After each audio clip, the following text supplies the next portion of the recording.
Hello and welcome back to the channel. Today we are checking out the Balaguer Ambient Espada guitar.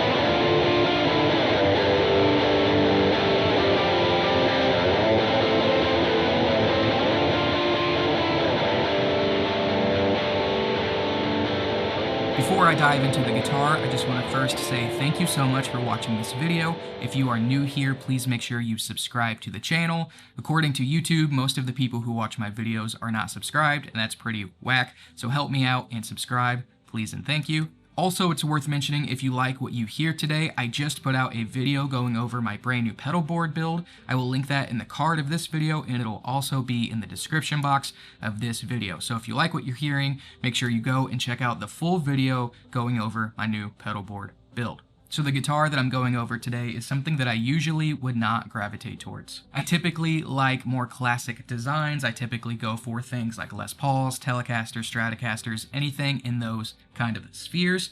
This is a little out there for me because it kind of looks like something that you would use to dig in your backyard. So as you can tell from the name of this guitar, it is marketed towards ambient players. So me being a worship guitar player, I thought it would probably work perfectly for what I do. So that is why I picked up this guitar, even though it is typically something that I would not gravitate towards. It has this really cool metallic gold finish that I absolutely love. This camera does not do it justice in person. This looks awesome.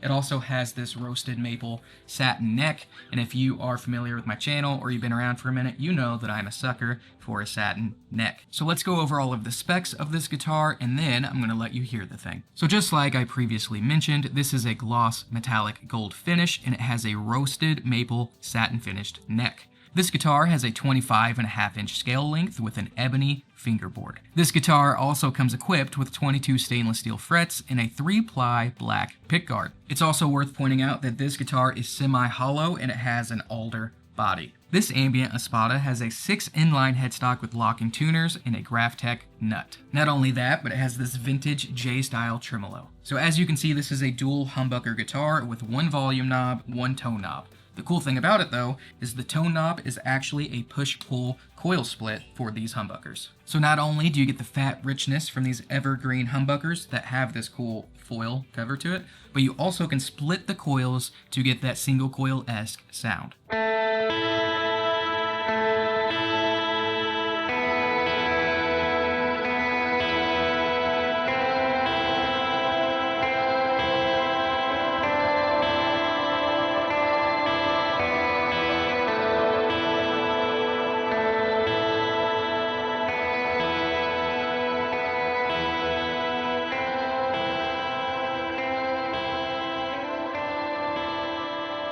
So just looking at this guitar, ignore the fact that I have scratches all over this fretboard. It did not come like that. That's just because I'm really hard on my guitars.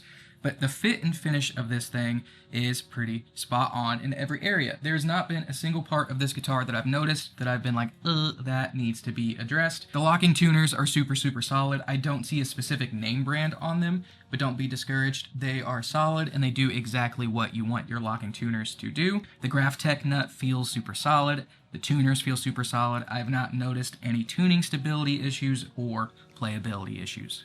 I personally am not a huge fan of this style of bridge and tremolo setup. That's not knocking this guitar, that's just my personal taste. I got this guitar fully intending on probably never using that bar, just because it is not my style. However, it's cool that it's there if you like it.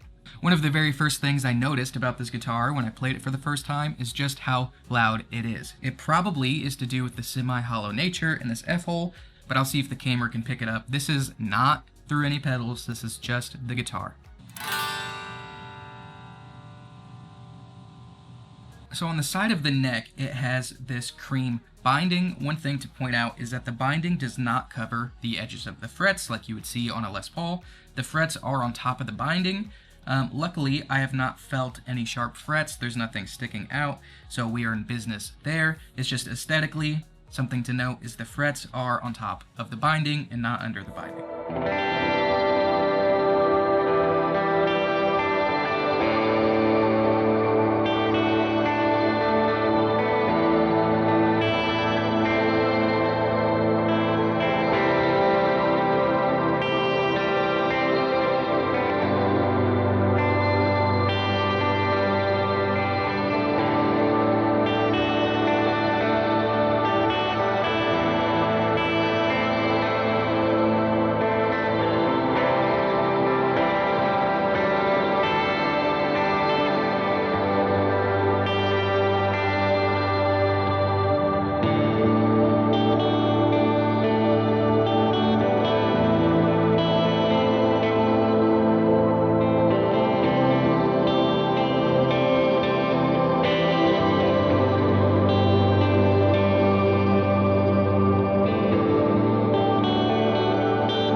I think it is worth pointing out that they did not pay me to demo this guitar.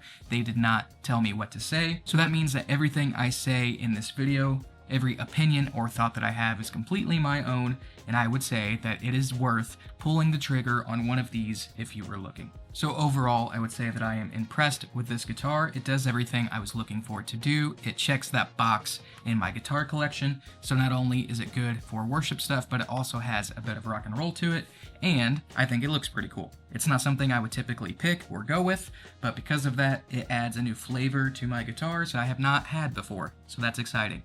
So thank you so much for watching this video. Again, please do not forget to subscribe to my channel. Also, let me know down in the comments of this video your thoughts of this guitar. Do you love it? Do you hate it? Is there anything you would change about it? Let me know down below and let's have a conversation about it. But again, thank you so much, and I will see you in the next video.